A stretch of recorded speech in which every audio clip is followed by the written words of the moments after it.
Wabarakatuh.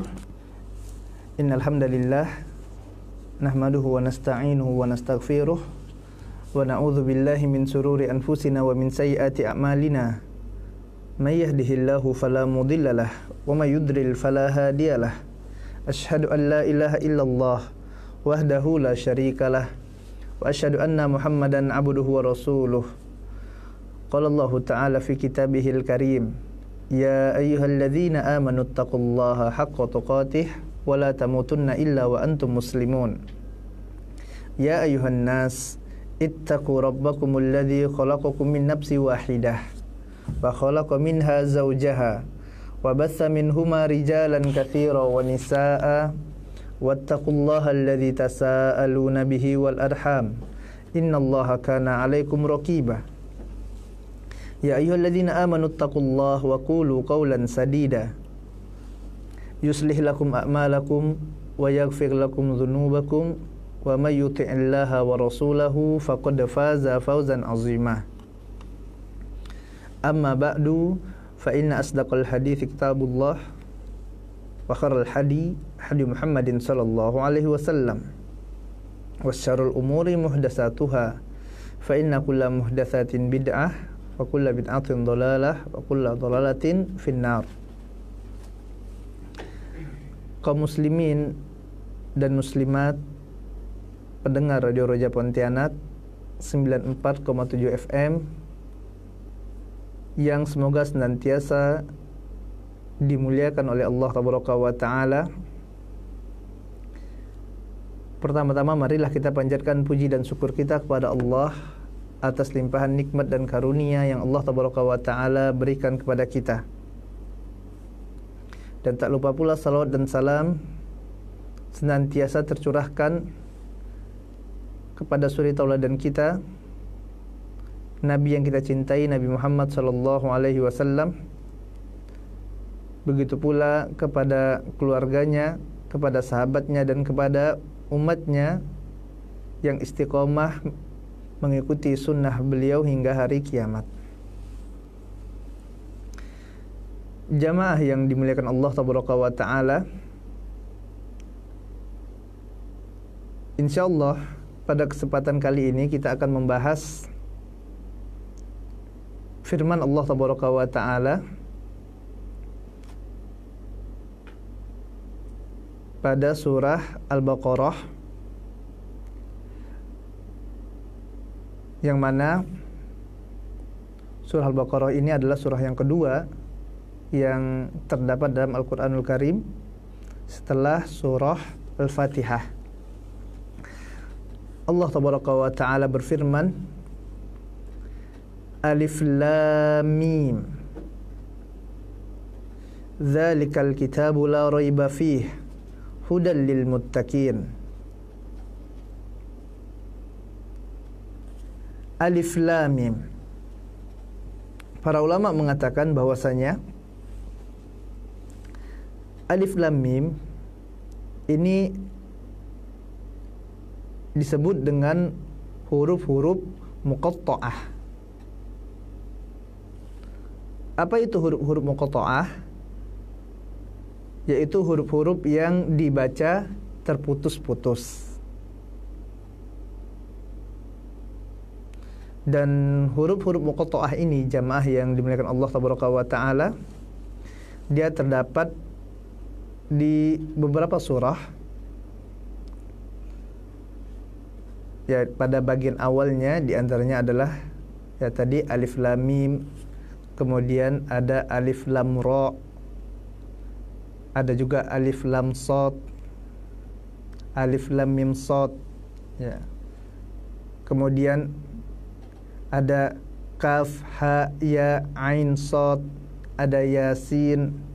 Ini adalah semuanya huruf-huruf muqatta'ah, yang mana para mufassirin mereka berbeda pendapat tentang ayat-ayat muqatta'ah ini.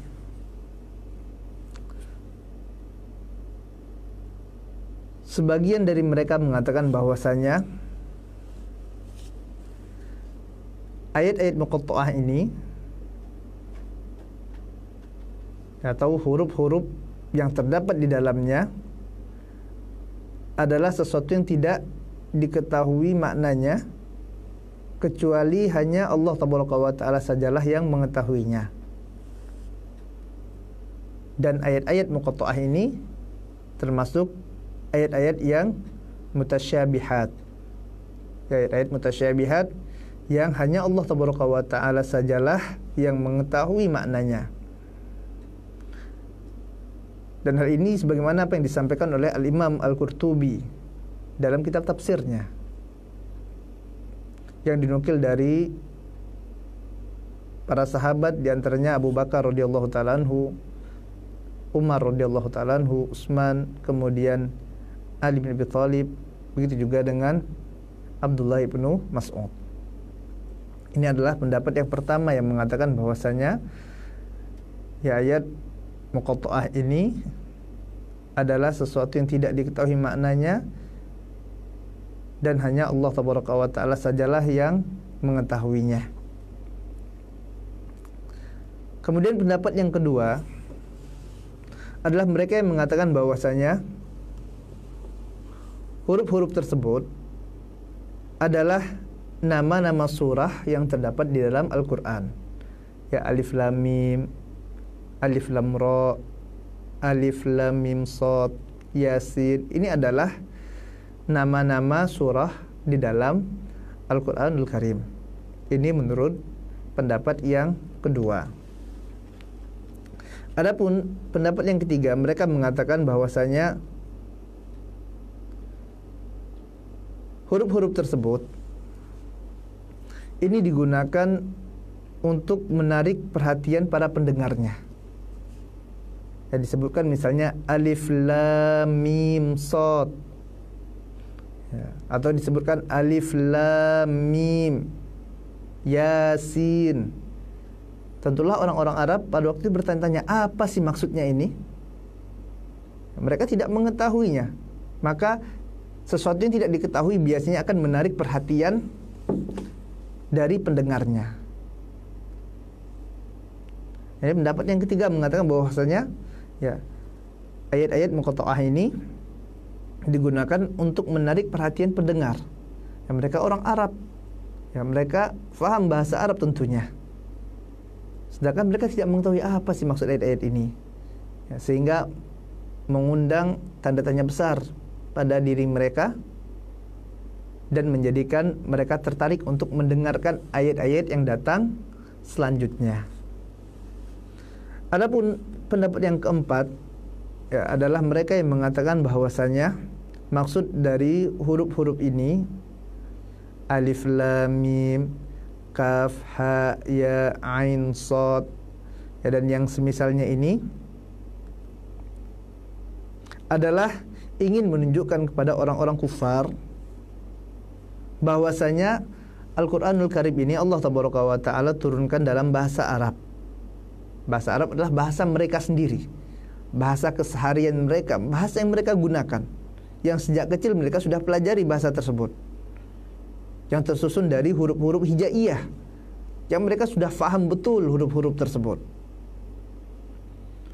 Maka apabila mereka mengingkari Al-Quranul Karim, mereka tidak percaya bahwasanya Al-Quranul Karim itu diturunkan dari sisi Allah Tabaraka wa Ta'ala, mereka katakan bahwasanya Al-Quran ini adalah buatan Muhammad sallallahu alaihi wasallam, maka Allah Tabaraka wa Ta'ala tantang mereka untuk buat semisal Al-Quran. Bikin yang semisal Al-Quran ini apabila kalian bisa. Kenapa? Karena Al-Quran ini adalah berasal dari bahasa kalian sendiri. Alif, Lam, Mim ini bahasa kalian, huruf-huruf yang telah kalian ketahui. Bikin, silakan apabila kalian sanggup untuk membikin semisal Al-Quran. Dan sungguh kalian tidak akan pernah sanggup untuk membikin semisal Al-Quran tersebut. Kenapa hal ini? Dikarenakan Al-Quran ini bukanlah buatan manusia, akan tetapi datang dari Rabbul Alamin.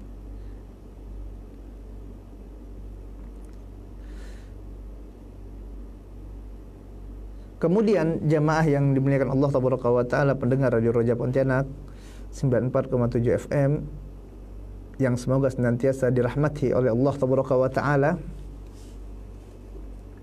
Pada ayat yang selanjutnya Allah Tabaraka wa Ta'ala katakan, "Dzalikal kitabu la raiba fihi hudal lil muttaqin." Sebagian qura ada yang membaca dengan "Dzalikal kitabu la raiba fihi", kemudian berhenti, hudal lil muttaqin. Dzalikal kitabu la raiba fihi, kitab Al-Quran itu tidaklah ada keraguan di dalamnya. Hudal lil muttaqin, hidayah atau petunjuk bagi orang-orang yang bertakwa. Sebagian yang lainnya mereka membaca dengan dzalikal kitabu la raib fihi hudal lil muttaqin. Al-Quran itu adalah kitab yang tidak ada keraguan. Dzalikal kitabu la raib, tidak ada keraguan. Fihi hudal lil muttaqin, di dalamnya terdapat hidayah bagi orang-orang yang bertakwa.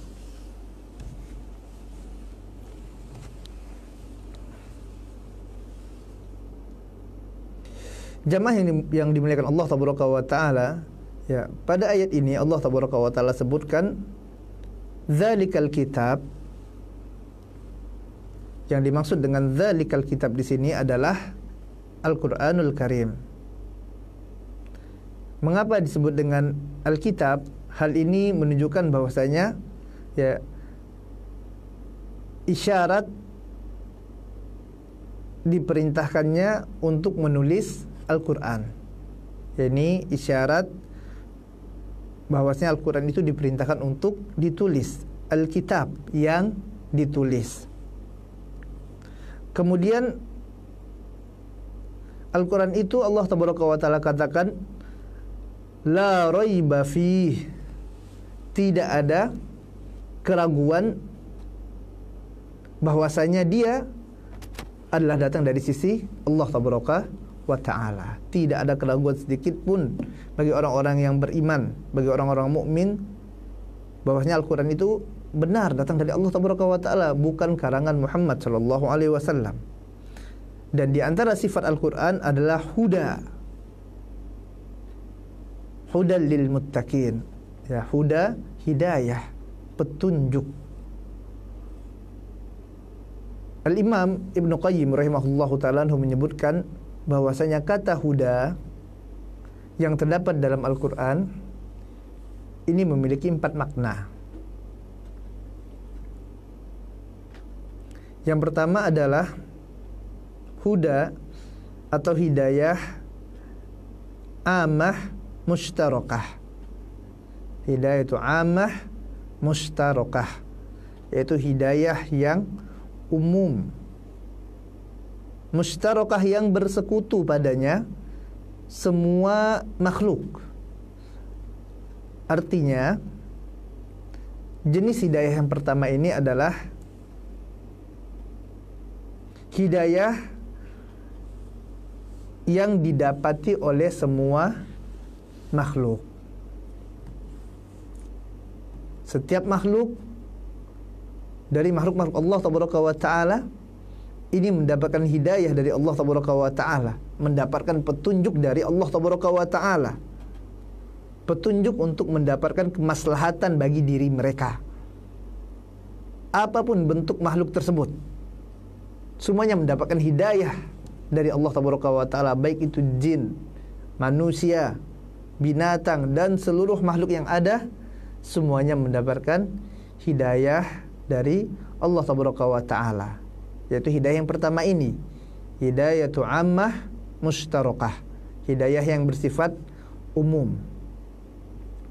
Contohnya adalah sapi. Dapat hidayah tidak? Naam, sapi pun ternyata mendapatkan hidayah dari Allah Tabaraka wa Ta'ala. Bagaimana ceritanya, Ustaz? Sapi kok bisa dapat hidayah dari Allah Tabaraka wa Ta'ala? Ya, kita lihat jamaah yang dimuliakan Allah Tabaraka wa Ta'ala.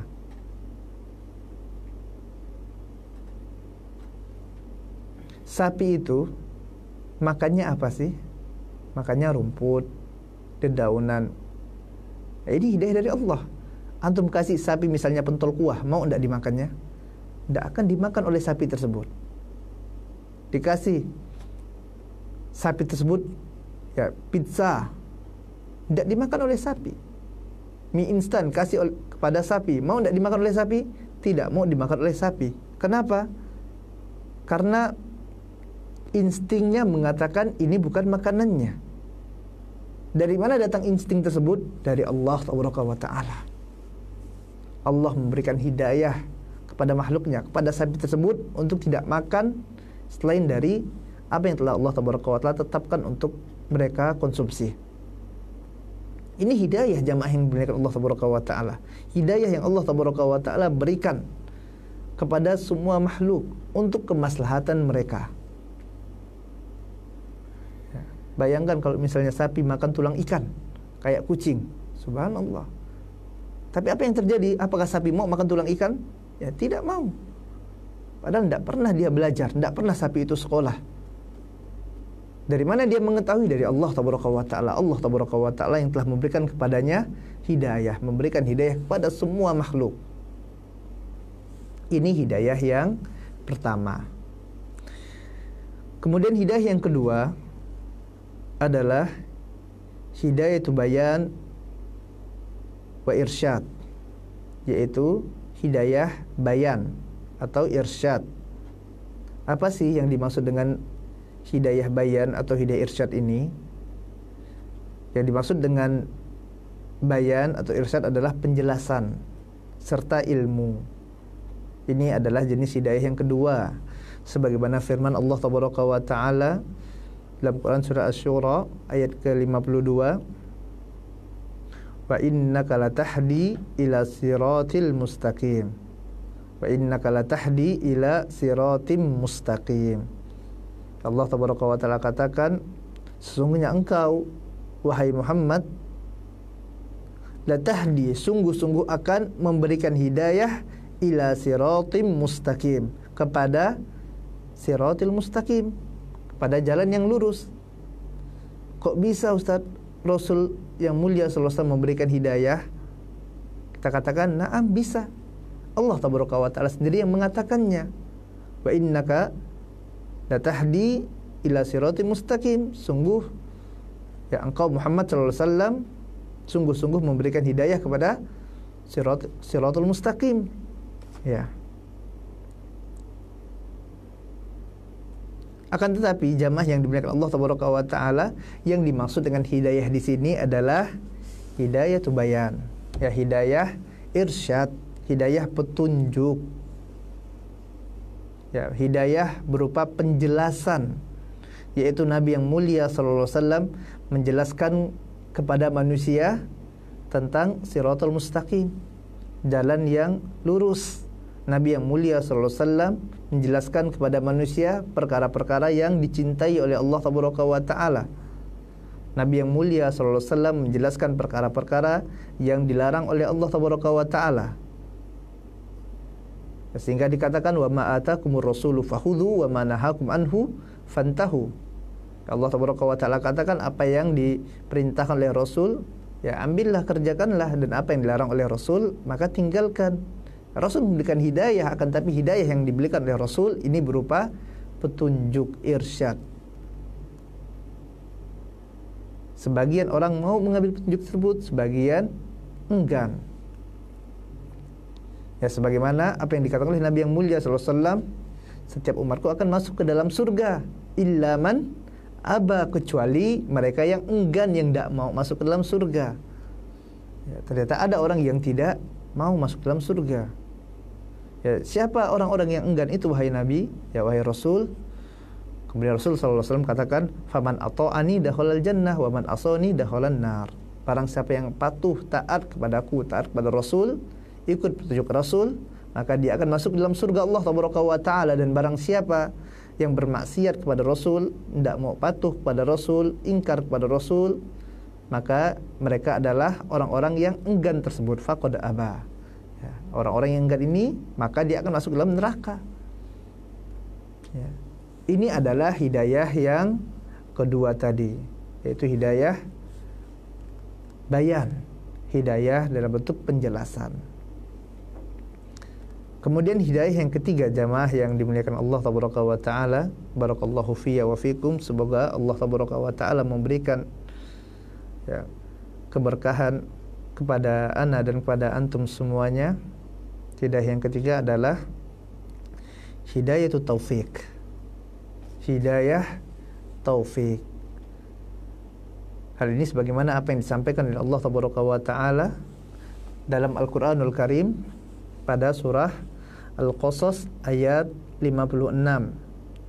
Allah tabaraka wa taala katakan, innaka la tahdi man ahbabta walakinnallahu yahdi man yasha. Sesungguhnya engkau wahai Muhammad tidak akan bisa, tidak akan mampu untuk memberikan hidayah kepada yang engkau kehendaki. Innaka la tahdi man ahbabta, kepada yang engkau, orang yang engkau cintai. Engkau tidak bisa memberikan hidayah wahai Muhammad, kata Allah tabaraka wa taala. Walakin Allah, akan tapi Allah tabaraka wa taala yahdi man yasha.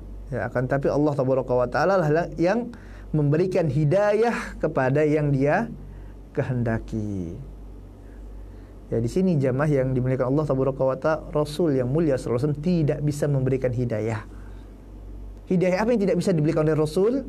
Hidayah taufik. Ya, hidayah taufik. Adapun hidayah irsyad, Rasul bisa memberikan. Itu petunjuk.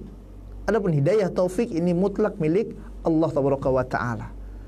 Hanya Allah tabaraka wa taala yang dapat memberikannya kepada yang Dia kehendaki.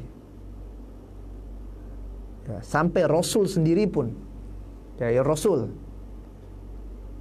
Nabi Muhammad sallallahu alaihi wasallam, Khalilullah, kekasih Allah tabaraka wa taala, tidak bisa memberikan hidayah taufik tersebut. Ya, adalah Nabi kita tercinta Muhammad sallallahu alaihi wasallam.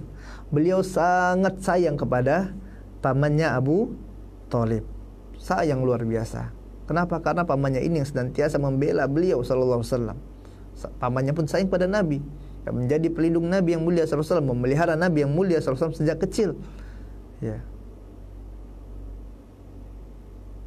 Sehingga Nabi sangat ingin agar pamannya ini masuk ke dalam agama Islam. Namun apa yang terjadi jamaah yang dimuliakan Allah tabaraka wa taala? Abu Thalib mati dalam keadaan kafir, tidak meluk agama Islam, tidak mendapatkan hidayah. Padahal siapa yang memberikan pengajaran kepada Abu Thalib?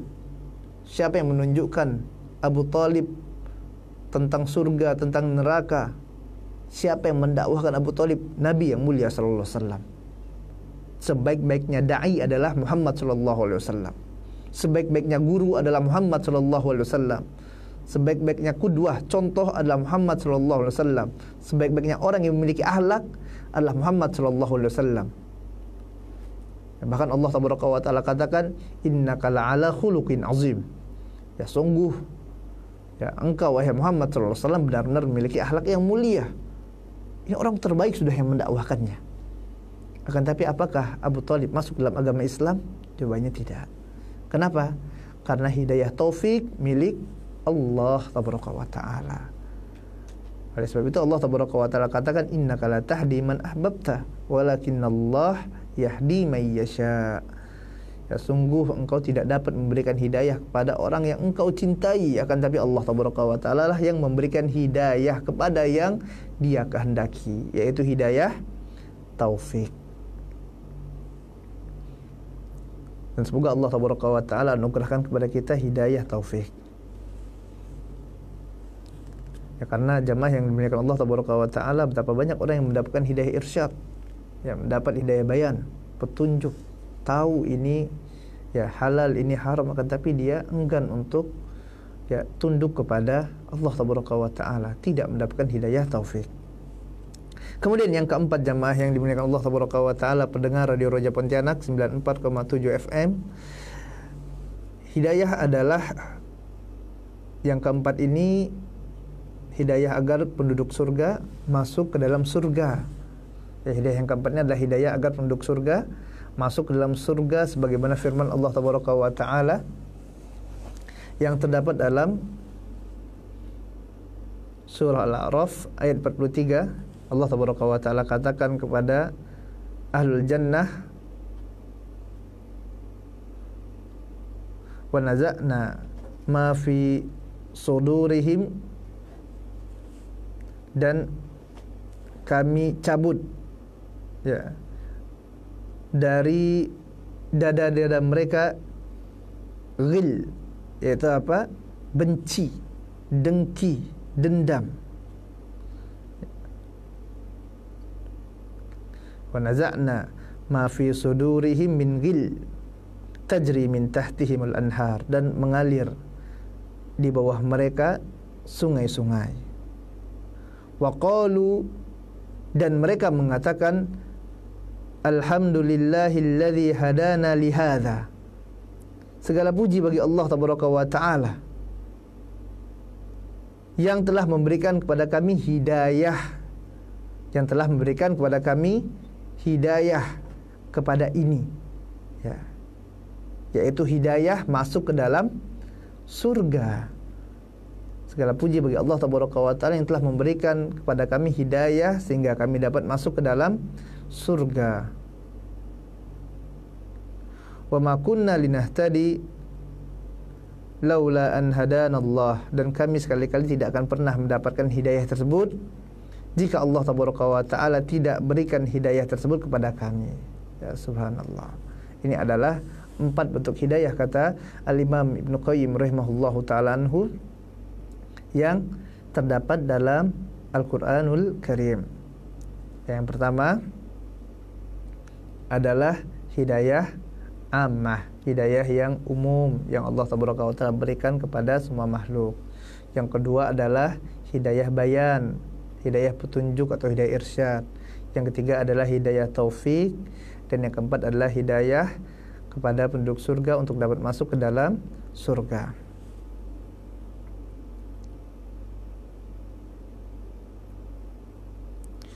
Kemudian pada firman Allah tabaraka wa taala dalam Quran surah Al-Baqarah ini, jamaah yang dimuliakan Allah tabaraka wa taala, barakallahu fiyya wa fikum, Allah tabaraka wa taala katakan, dzalikal kitabu la raiba fihi hudal lil muttaqin.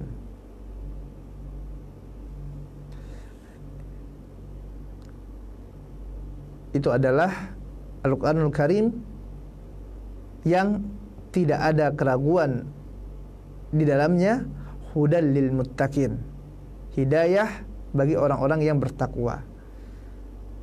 Maka hidayah di sini yang dikatakan oleh Allah tabaraka wa taala dalam Quran surah Al-Baqarah ini termasuk hidayah yang nomor kedua, yaitu hidayah bayan dan irsyad, ya, hidayah petunjuk,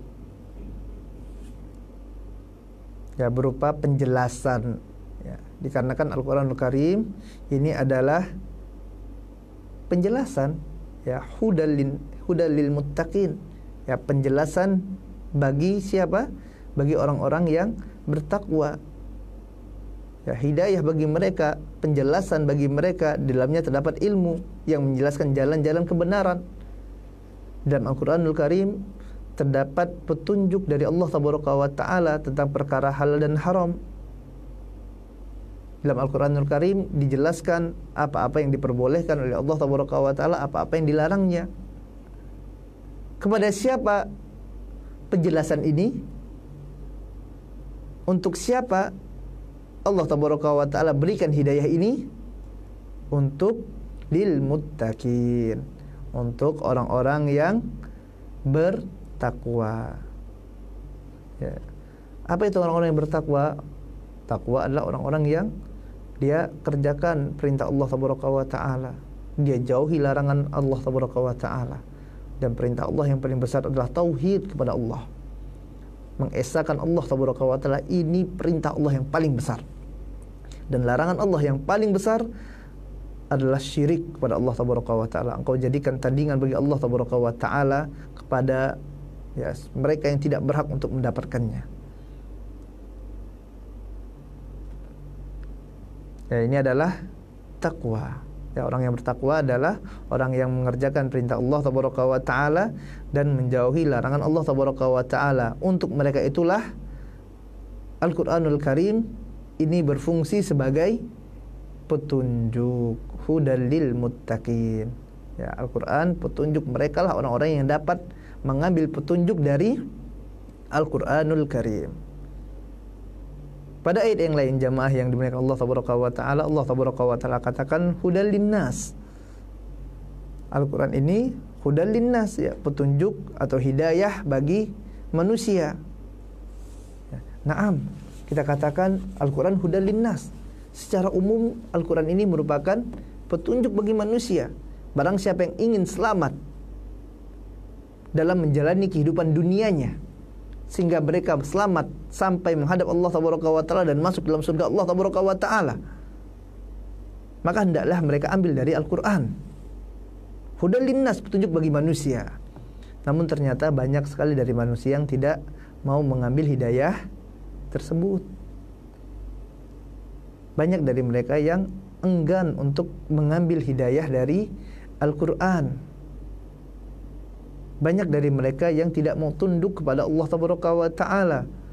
Allah perintahkan ini dalam Al-Qur'an, mereka tinggalkan. Allah tabaraka wa taala katakan, yamhaqullahu riba wa yurbis shadaqat.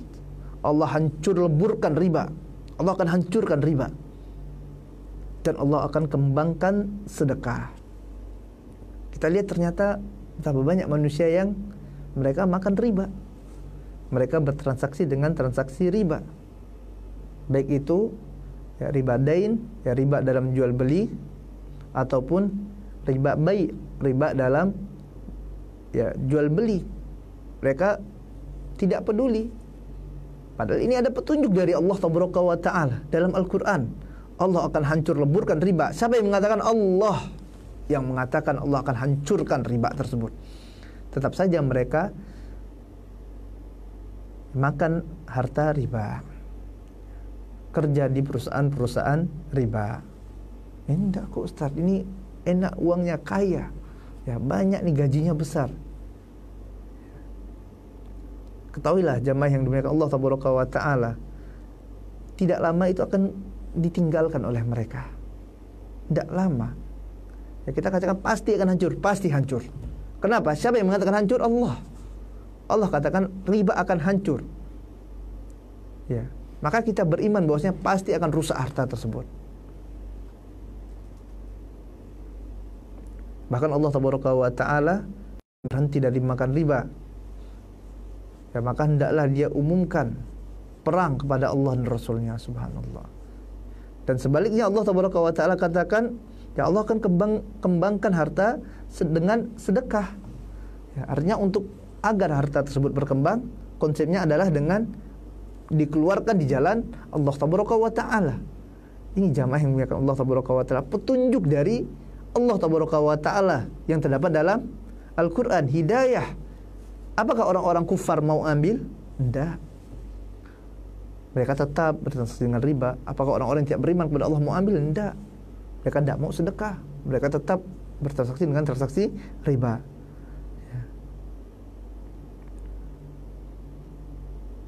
Padahal hakikatnya ini merupakan petunjuk yang telah Allah tabaraka wa taala siapkan bagi hamba-hambanya. Bukan, tapi mereka ingkar, mereka berpaling. Siapa yang mau mengambil petunjuk tersebut, yang mau mengambil petunjuk, mau mengambil hidayah dari Al-Qur'an, merekalah orang-orang yang bertakwa, yang Allah tabaraka wa taala sebutkan hudal lil muttaqin. Ya, petunjuk bagi orang-orang yang bertakwa. Mereka itulah yang mengambil faedah, mengambil manfaat dari apa yang Allah tabaraka wa taala sampaikan dalam Al-Qur'an. Ya, petunjuk yang Allah tabaraka wa taala berikan dalam Al-Qur'an, mereka yang mengambilnya. Ya, orang-orang yang bertakwa kepada Allah tabaraka wa taala tersebut, orang-orang yang takut kepada Allah tabaraka wa taala. Oleh sebab itu jamaah yang dimuliakan Allah tabaraka wa taala, barakallahu fiyya wa fikum. Semoga Allah memberkahi ana dan antum semuanya, agar kita bisa mengambil hidayah dari Al-Qur'an, agar Al-Qur'an bisa menjadi penerang hati kita, petunjuk bagi kita dan keluarga kita, maka hendaklah kita menjadi orang yang bertakwa, menjadi orang yang bertakwa kepada Allah Taala. Dan sebagaimana apa yang kita katakan tadi, bahwasanya konsep takwa yang paling utama yaitu mentauhidkan Allah dan meninggalkan kesyirikan. Karena takwa adalah mengerjakan perintah Allah dan menjauhi larangan Allah. Perintah yang paling besar adalah tauhid, larangan yang paling besar adalah syirik. Kemudian kita berupaya untuk mengerjakan semua perintah-perintah yang Allah Taala perintahkan kepada kita, dan berupaya semaksimal mungkin untuk menjauhi larangan-larangan Allah Taala. Yang dengannya kita harapkan kita akan menjadi orang-orang yang bertakwa kepada Allah Taala, sehingga kita dapat mengambil petunjuk, mengambil hidayah dari Al-Quran.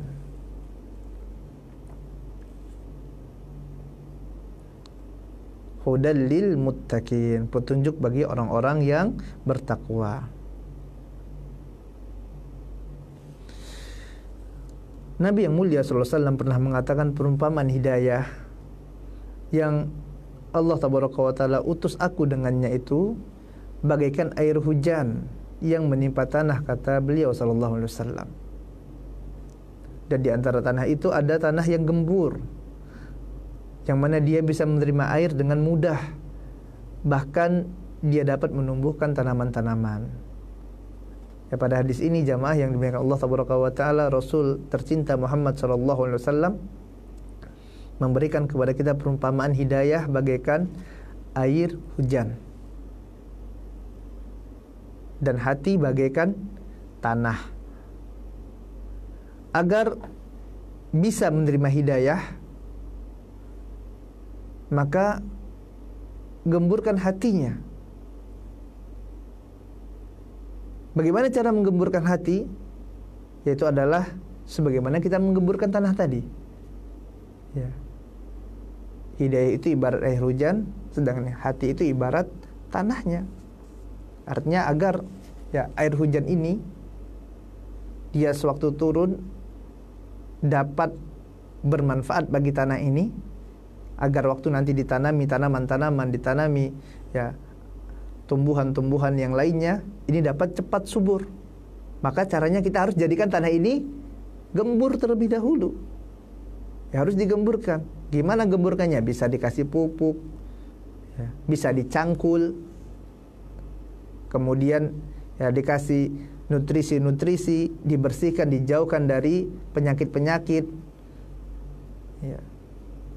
Ini agar apa? Agar tanahnya menjadi gembur. Agar waktu hujan turun, kita tanaman yang di sana dapat tumbuh dengan subur. Maka begitu juga dengan hati jamaah yang dimuliakan Allah Taala. Ya, agar hidayah tersebut dapat masuk ke dalam hati kita, masuk ke dalam sanubari kita, maka hendaklah kita siapkan wadahnya ini. Ya, kita jadikan hati kita hati yang siap menerima hidayah dari Allah Taala. Kita beri nutrisi hati. Apa itu nutrisi hati? Para ulama mengatakan ya, di antara nutrisi hati adalah ilmu dan amal. Sebagaimana apa yang dikatakan oleh Al-Imam Ibnu Qayyim rahimahullahu ta'ala anhu, bahwasanya amal soleh itu bagaikan nutrisi bagi hati. Jadi beri nutrisi hati tersebut. Agar apa? Agar dia siap sewaktu menerima hidayah. Diberi nutrisi, senantiasa beramal soleh.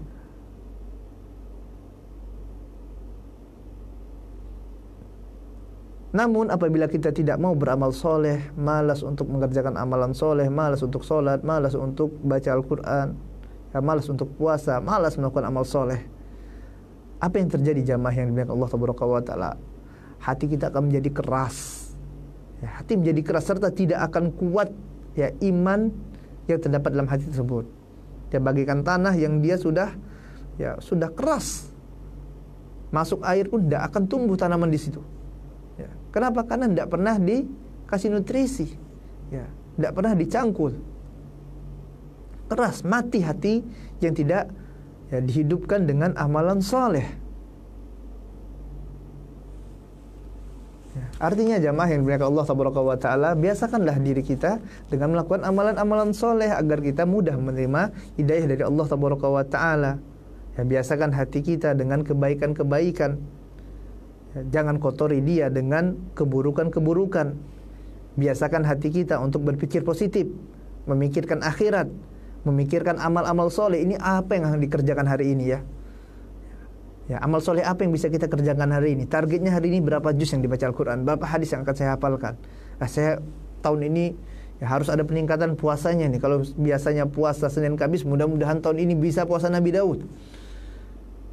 Kita harus punya planning. Kita pikirkan, oh selama ini saya sholat malam cuma 1 rakaat. Insya Allah mulai hari ini saya sholat malam ya 2 rakaat. Tambah 1 rakaat lagi. Atau insya Allah saya nanti sholatnya 3 rakaat, 4 rakaat. Terus kita ada rencana, planning, memikirkan apa amal soleh apa yang akan kita kerjakan. Dan ingat jamaah yang dimuliakan Allah Tabaraka wa Ta'ala, di antara penyakit penuntut ilmu adalah dia senantiasa menunda-nunda amal soleh. Ingat, lihat jam, oh ini udah jam 7 mau sholat duha, entar aja lah, masih panjang waktunya, entar aja lah. Akhirnya azan. Ini di antara penyakit. Ya, penyakit apa? Entar aja, nanti. Mau beramal soleh juga seperti itu, nanti. Akhirnya tidak dikerjakan. Ya. Jangan seperti itu jamaah yang dimuliakan Allah Tabaraka wa Ta'ala. Sewaktu kita ada niat untuk beramal soleh, ada kebaikan, dapat hidayah dari Allah Tabaraka wa Ta'ala, langsung kita sambut hidayah tersebut. Ya, langsung sholat, udah. Ya, tinggalkan dulu pekerjaannya, sholat. Ya. Mengingat Allah Tabaraka wa Ta'ala. Dan dengan mengingat Allah Tabaraka wa Ta'ala akan menjadikan hati kita semakin tenang, ya, memberikan nutrisi bagi hati tersebut.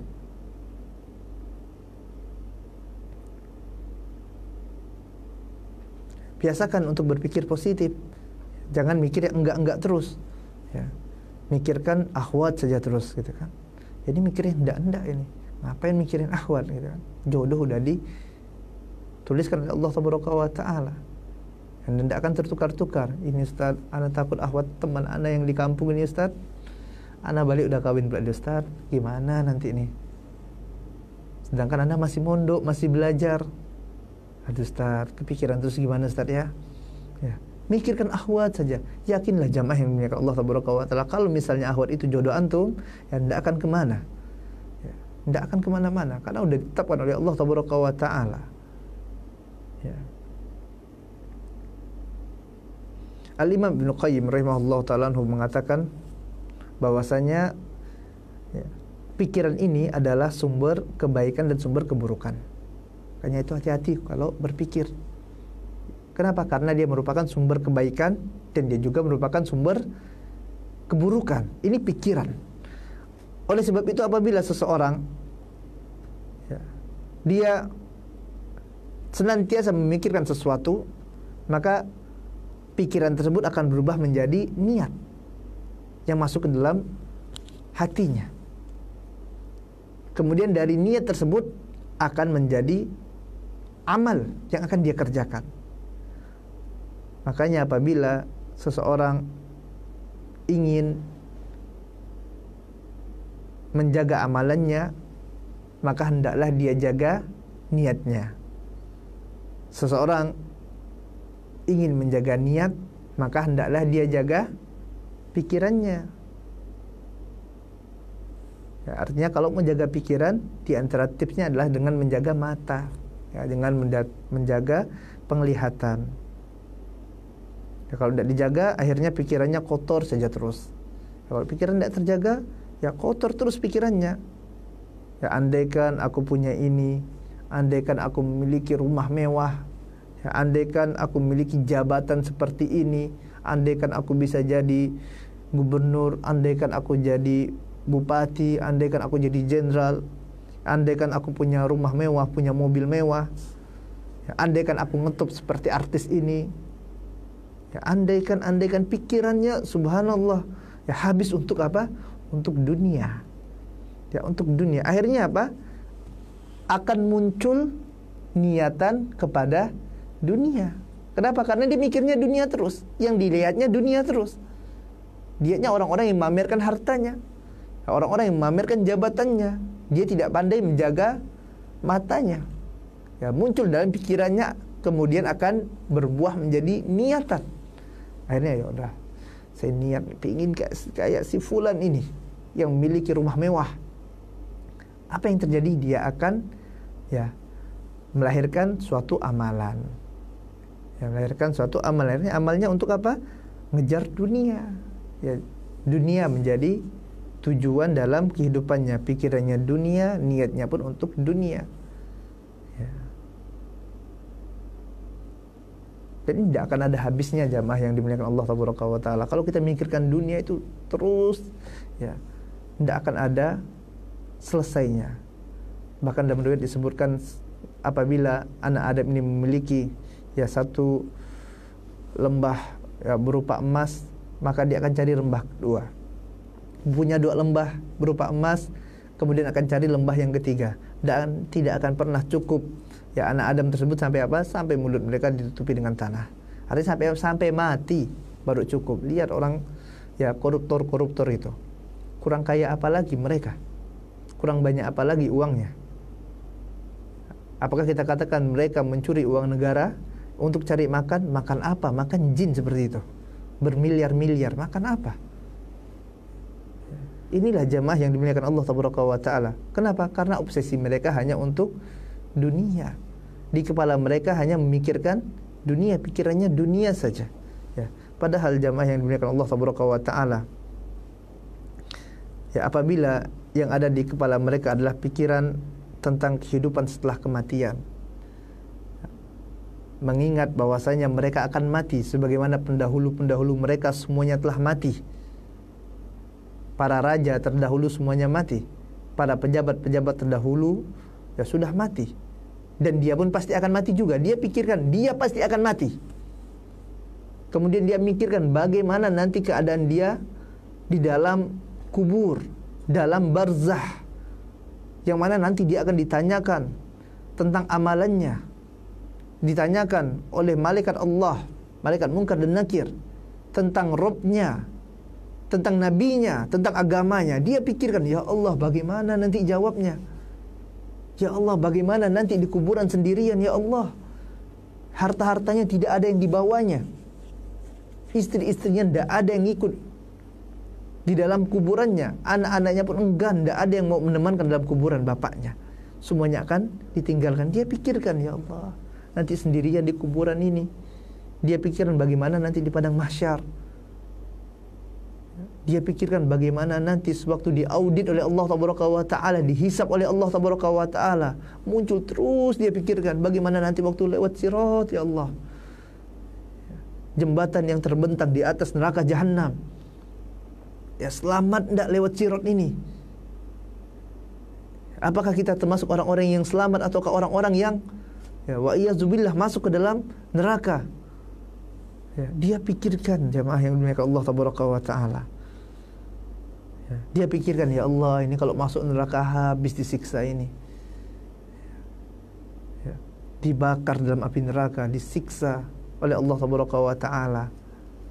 Ya, dengan siksa yang sangat ya pedih dari Allah Taala. Dia pikiran bagaimana nikmatnya orang-orang yang masuk dalam surga Allah Taala. Dia pikirannya akhirat, orientasinya akhirat. Maka yang muncul apa? Niat-niat yang baik juga jamaah yang dimuliakan Allah Taala. Kenapa? Karena pikirannya bagus. Muncul niat yang bagus pula, akhirnya akan melahirkan amalan-amalan yang soleh, ya, amalan-amalan yang soleh.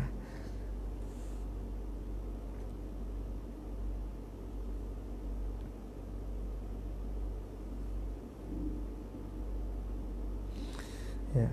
Kemudian juga jamaah yang dimuliakan Allah Taala, ya, selain kita memperhatikan nutrisi tadi untuk hati kita, ya, kita gemburkan tanahnya, dicangkul, ya, tanah tersebut sebagaimana hati itu kita, ya, kita jadikan agar hati ini siap menerima hidayah. Ya, kita juga perlu memperhatikan tentang hama-hama atau penyakit-penyakit yang dapat ya merusak hati kita. Ya, percuma misalnya ya tanahnya dikasih dicangkul, kemudian dikasih nutrisi-nutrisi, kan tapi ternyata banyak hamanya, ya banyak tikusnya, ya tidak kita perhatikan, dibiarkan saja, ya maka hancur juga. Ya maka kita harus perhatikan juga penyakit-penyakit yang dapat merusak hati tersebut. Ya, agar apa? Agar dia bisa menerima hidayah. Ya. Apa penyakit yang dapat merusak hati? Ada dua penyakit jamaah yang dimuliakan Allah Taala. Yang pertama ada penyakit syahwat. Yang kedua adalah penyakit syubhat. Ini dua penyakit kronis yang sangat berbahaya yang dapat merusak hati manusia. Ya, maka hendaklah kita siapkan ya, obatnya. Apa yang dapat mengobati ya penyakit syahwat? Ya, apa yang dapat mengobati penyakit syubhat? Ya.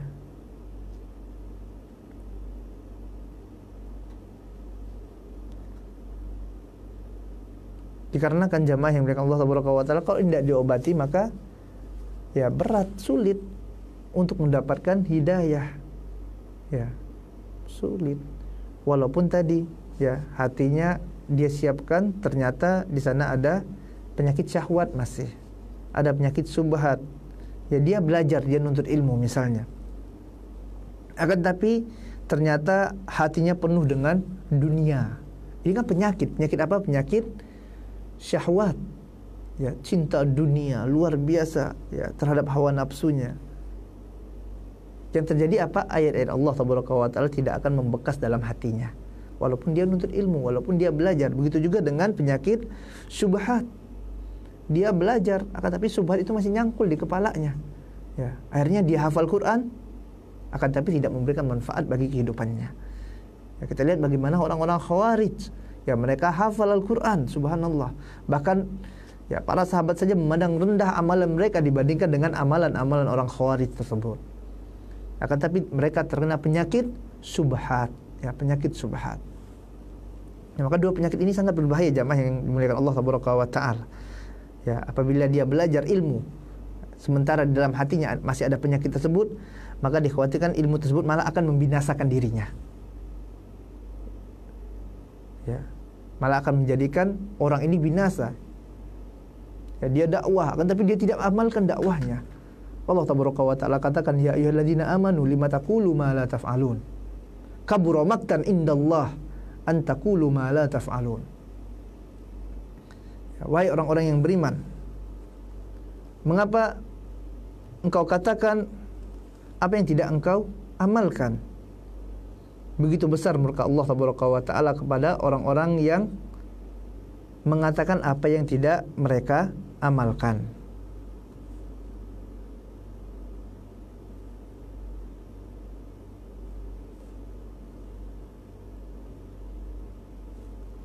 Ya, ini ancaman jemaah yang dimuliakan Allah Taala terhadap orang yang dia dakwah, akan tapi dia tidak kerjakan apa yang dia sampaikan tadi. Lima taqulu ma la taf'alun. Kenapa engkau katakan apa yang tidak engkau kerjakan? Ya, engkau dakwahkan tapi engkau tak kerjakan. Ya, bahkan jamaah yang dimuliakan Allah Taala, ya nanti pada hari kiamat, ya Nabi yang mulia sallallahu alaihi wasallam katakan ada seorang yang dia dikerumuni manusia. Ya. Dan perutnya terburai, ususnya keluar. Subhanallah. Dan manusia berkumpul ya pada orang tersebut. Ya, seraya bertanya-tanya berkata, bukankah engkau dulu orang yang mengajak kepada yang ma'ruf, melarang kami kepada yang mungkar? Kenapa engkau bisa ada dalam neraka padahal engkau dulu yang dakwah? Ya. Hal ini dikarenakan apa? Dia mengajak manusia kan tapi dia sendiri tidak kerjakan. Akhirnya dia masuk dalam neraka Allah wa iyyazubillah. Dan ingat jamaah yang dimuliakan Allah Taala, ya ilmu ini akan ditanya oleh Allah Taala. Ya, tidak akan beranjak kaki seorang hamba sebelum ya pada hari kiamat sebelum ditanyakan kepada mereka ya tentang 4 perkara. Ya, tentang umurnya, tentang masa mudanya, tentang hartanya, dari mana dia dapatkan, kemana mereka belanjakan, dan tentang ilmunya. Ilmu akan ditanya oleh Allah Taala. Ya, bagaimana dia ya amalkan tidak ilmu tersebut. ini akan dipertanggungjawabkan. Orang yang memiliki penyakit ya di hatinya, ya maka ilmu tersebut tidak akan bermanfaat bagi dirinya. Ya, makanya Allah Taala ya tidak akan berikan hidayah kepada mereka, orang yang tidak memiliki kesucian hati. Ya, tidak memiliki kesucian hati. Betapa banyak ya tokoh Mu'tazilah misalnya, ya, yang dia di antara hobinya adalah baca buku. Ya, sampai dia mati itu ya jahid ya, sampai mati itu sewaktu ditimpa bukunya. Subhanallah. Ini orang cerdas, ini orang pintar. Ya, tapi apa? Dia berilmu tidak dianugerahkan dengan ya kesucian hati. Ya, hatinya apa? Penuh penyakit. Ya, baik itu penyakit syahwat ataupun penyakit syubhat. Oleh sebab itu dibutuhkan hati yang bersih, jamaah yang dimuliakan Allah Taala, agar apa? Agar Al-Quran ini bersemi dalam hati kita, ya, agar hidayah tersebut masuk ke dalam diri kita.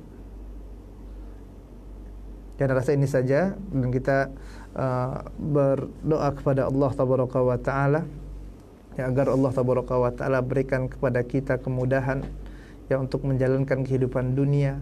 Ya, kita mohon kepada Allah Taala agar Allah Taala mudahkan kita di dalam kubur kita.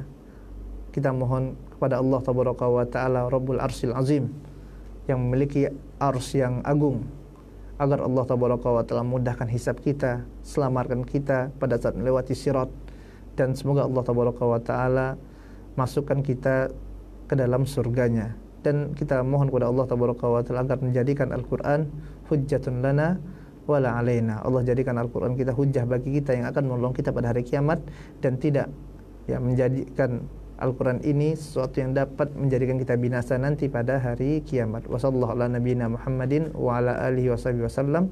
Subhanakallahumma wa bihamdika asyhadu an la ilaha illa anta astaghfiruka wa atubu ilaik. Assalamualaikum warahmatullahi wabarakatuh.